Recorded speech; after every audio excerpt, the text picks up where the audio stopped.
The new book, Company Agency Fit, 10 Principles for Marketing Success. What we've been doing is sending it out to get feedback from individuals, publishers, PR, and in return, we're getting some questions, which are really interesting, and I'm sharing those questions with you. Chapter 2 of the book is about identifying blockers, and questions we're getting back are what blockers are just sort of the most important, like in other words, the stuff that you really need to resolve, what's not as important. They tend to fall into sort of, in my opinion, sort of 3 big buckets, right? You have people, so the people are the blockers themselves.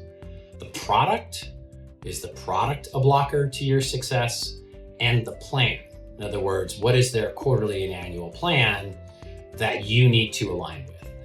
On the people side, a lot of times, it's not that they're inept. Sometimes you get right people, wrong role, but it's politics. People are generally afraid, they don't want to be exposed, they're not giving you all the information.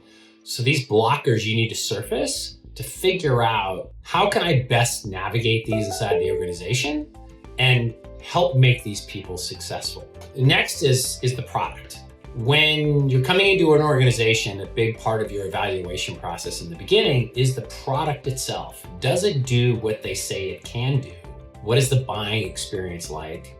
What is the customer experience like?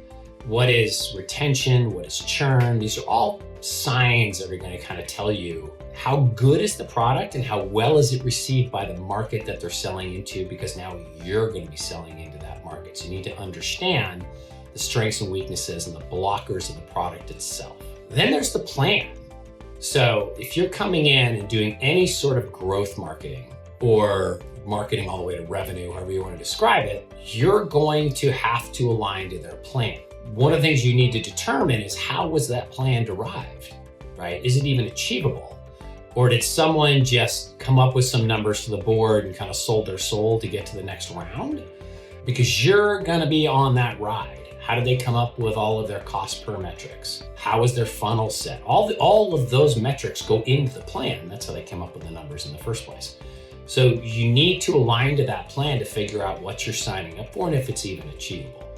So again, those are sort of the 3 Ps: people, product, and plan. You really need to watch for and identify the blockers and then figure out a way how to navigate it. Take care.